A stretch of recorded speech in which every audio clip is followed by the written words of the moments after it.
to bayan na akwai wata bishiya, da wannan bishiya za ku ganta yawanci muna amfani da ita, ba mu ɗauke ta da mahimmanci ba, amma likitocin addini da na zamani suka ce binciken da aka yi, idan mutum zai rike ta duk cutar da yake jikin mutum Allah zai warkar da shi.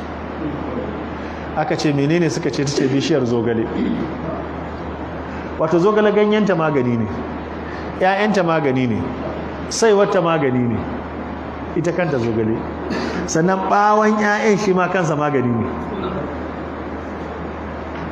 Yanzu ka samu zogale ganyen ka hada da 'ya'yan aka nika, kana tafasa shi kana sha, ko fitsarin kwance yaro yake da shi, ko ciwon sanyi namiji yake da shi, insha Allah ta'ala hatta fitsarin jini in ka ba wa mutum ya sha na sati guda da a nemi ciwon a rasa.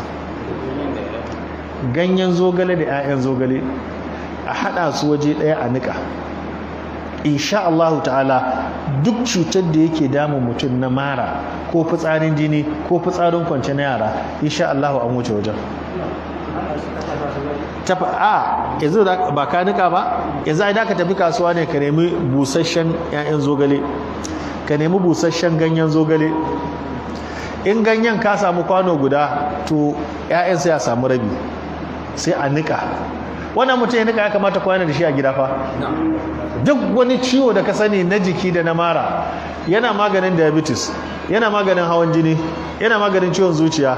In kana da yaro mai sikila kana bashi a cikin madara sau 3 a wuni, da izinin Allah duk yadda sikila take sai Allah ya raba ka da shi.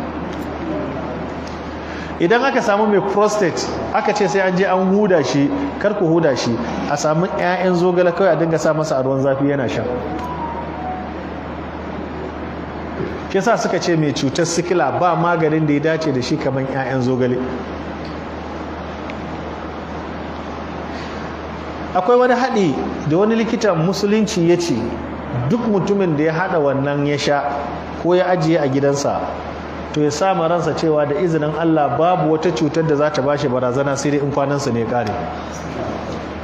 Aka ce menene, suka ce ka nemo ganyen zogale kamar cikin gwangwanin madara ɗaya,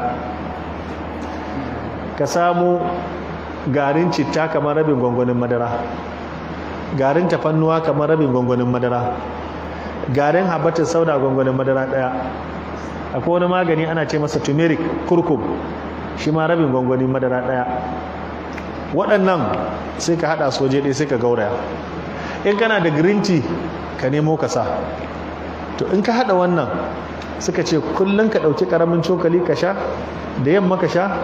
Suka ce hawan jini, typhoid, ulcer, diabetes, prostate, suka ce duk wata cutar da take cikin jini da cutar da take taba jikin mutum, har matsalar ido, suka ce in Allah ya taimake ka kana sha akan lokaci, ka rabu da wannan ciwon. Karamin cokali ake so, in hada soje da ya duka za a yi, sai ka dauki karamin cokali teaspoon, sai ka zuba a tafashashen ruwan zafin da bai wuce kofi guda ba. Sai mutum ya sha da safe, sai mutum ya sha da rana, sai ya sha da yamma. In yana da lokaci kuma ya sha da safe, ya sha da yamma. Wannan yana yi sosai akan dukkan wata cuta wanda take alaka da jikin dan adam. Akwai dattijai waɗanda su ciwon jikinsu ba su bukatan asibiti, kuma ba su bukatan maganin asibiti, saboda ciwon hawan jininsu wani ya kai shekara 10 ko 20 ma yana shan maganin hawan jini, wani kuma ya kai shekara 30 yana shan maganin diabetes. Aka ce to irin wayannan tsofin wallahi ka dora su akan wannan maganin, suka ce ka bada sati zaka ga duk lalurar da yake jikinsu sai sun miƙe da iko Allah.